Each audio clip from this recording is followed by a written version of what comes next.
Hello guys, today I would like to carry on with a little bit of physics, very simple stuff today, but I want to explore the second dimension um, in space because last time, if you remember, we had this uh, our scientist who had a rock in his hand, and then there was only one force, actually two at the beginning, but in the end only one force acting um, on the object.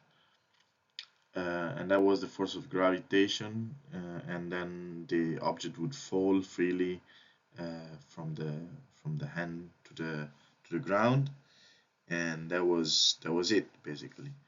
The motion was one-dimensional, only in the y axis. Okay, and that was the x-axis. There was uh, no motion in the x-axis. So we had only one-dimensional problem, which was easily solved. So now suppose we want to do something different, and then we could either so let's see we could let's let's try to throw the ball and the rock. Okay, so okay, we can do I mean, yes, we can do. We could, or also. Oh, okay. Well, let's see. So we can do two things. We can think about uh, our scientist or whatever that place the rocks on top of a slide. Okay. Then we can think about the the throwing object. So this is a slide, and this is an angle, whatever angle it is, and this is the right angle. So we don't know, so we don't have much detail about the slide. We don't know why this guy wants to roll the rock on the slide. Let's see what happens. So first thing first, so we need to remember. So let's zoom out a little bit. Okay, like so. And then so what we want to show is that when we place the rock on the slides to begin with, how many forces there are. Okay, so we know that there is a force that is pulling the rock downwards, right? Which is the usual force F of, let's say, small g this time, because we know that small g is big G times m divided r squared. We are still on Earth, so we have our ground, so we can approximate this number by g, which is 9.81 meter per second square, and it's let's say the usual acceleration that everybody can feel right now if you're sitting or if you're standing on your feet, on your bum. Yeah, it's the pressure that you feel on your feet and bum, and that's the effect of the reaction of the ground, or the chair in this case, on your body against the pull of gravity. Okay, so of course this is not very different from what we saw last time. So the initial condition is this one. So as you can see, the force is pulling down, but downwards there is no movement downwards, or at least it cannot penetrate the slides. Okay, so we need to be careful here. So definitely we can see that the ball is allowed to move in which direction. So those two are direction in which the ball is allowed to move, right? And as you can see, we are already having to deal with the fact that our center of our reference of coordinates, frame reference basically, this is the y and this is an x, is not really oriented in a nice way with respect to the motion of the object, because we would like to have it this way in order to have a nice orientation, because this way we would simplify the math. But the math is not too complicated, so we can still keep our reference of frame as we like. And okay, so just to remember, this distance is r, big R, the radius of curvature, the radius of Earth, and this distance is the height, y, which is this distance here, y. Okay. Now, what do I want to say? Yeah, so if the so again, we're not considering the friction of air.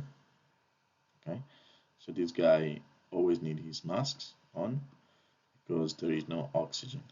Okay, so there is no air, so there is no friction. But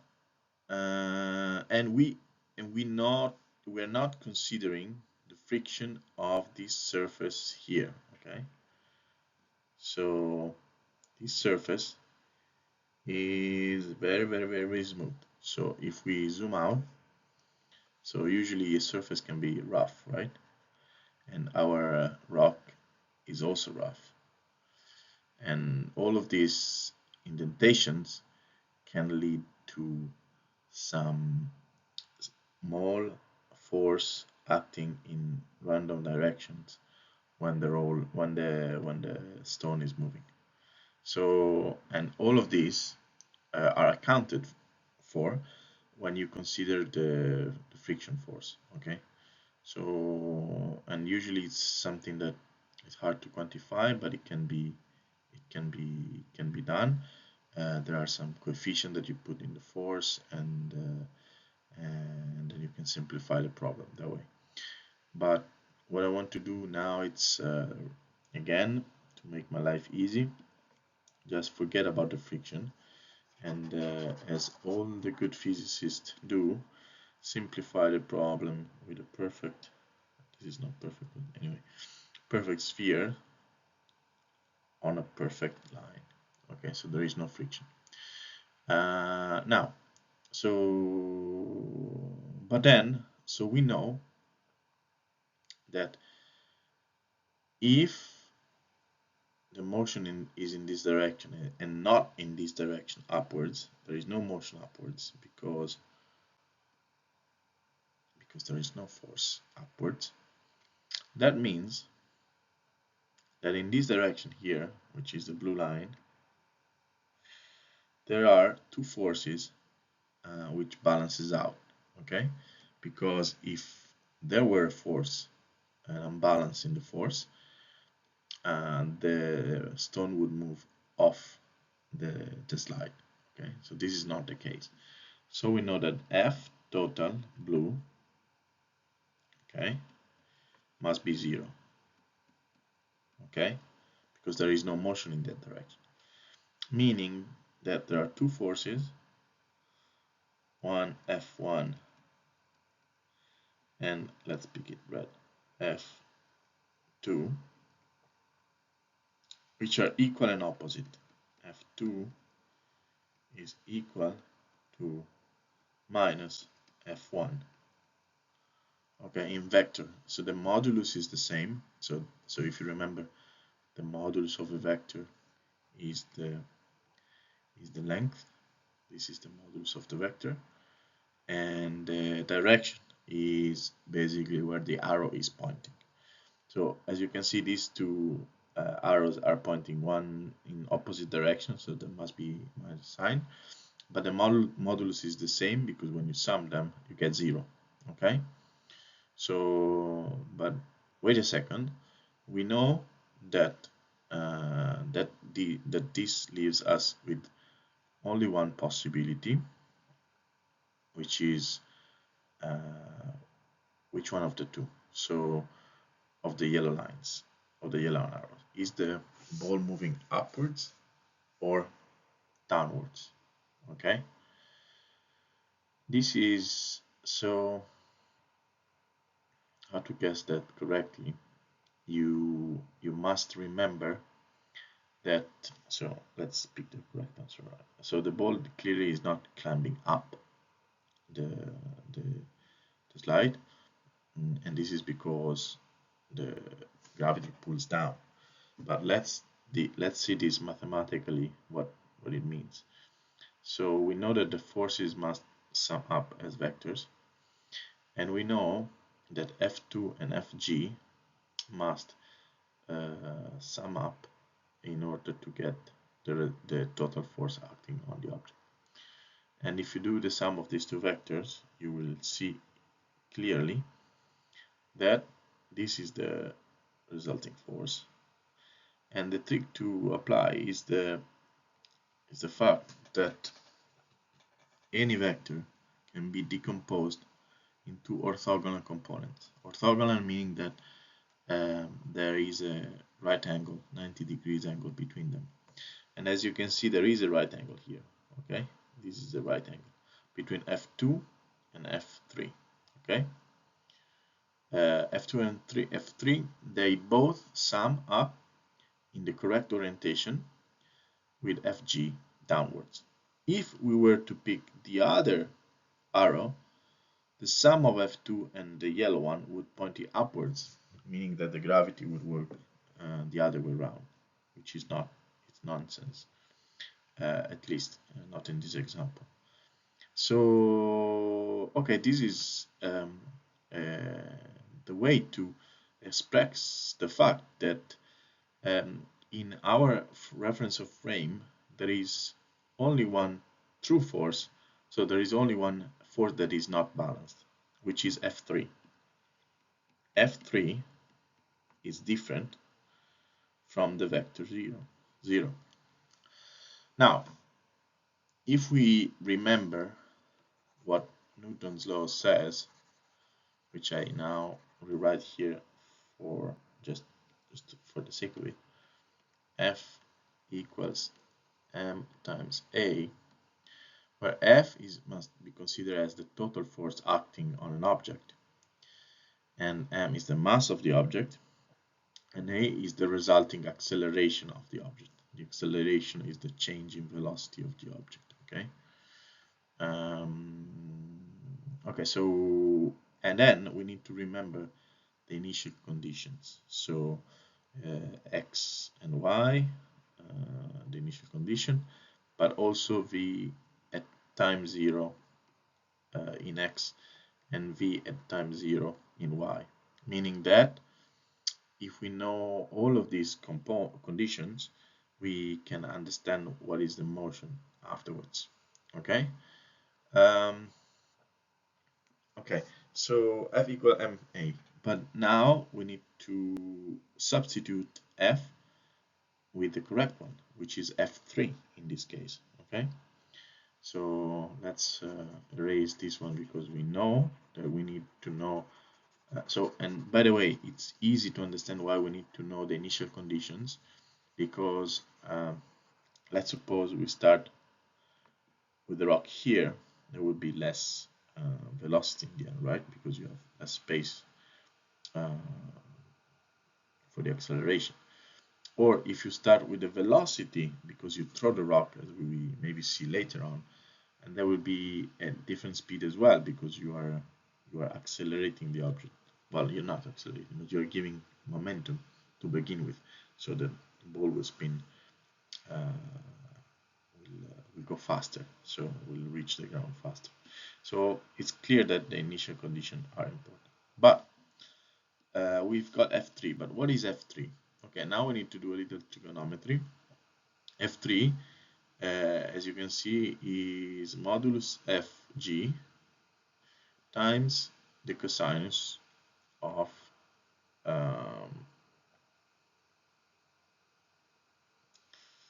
that is alpha So that's the sinus of alpha.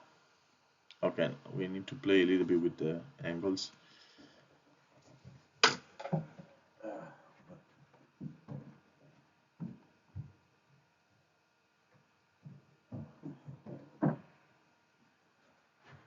Yeah, sorry about that. So yeah, we need to play a little bit with angles, but basically we can see that this angle here is the same as this angle here, and hence this component here is the same as this component here, and that's the sinus of alpha.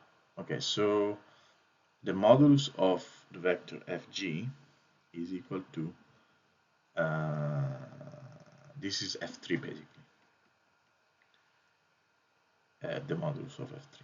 The direction, okay, the direction at the moment we what I want to say is that by uh, introducing these blue arrows, I'm reducing the the motion in just one dimension by rotating the reference frame, and this is the direction at which the, the motion is happening. Okay, so this is the force, and no, sorry, this is the force in that component. Yes, and this would be equal to what else? M and G. Um, so MA. FG is mg sinus A equal MA. Now, as in the free fall,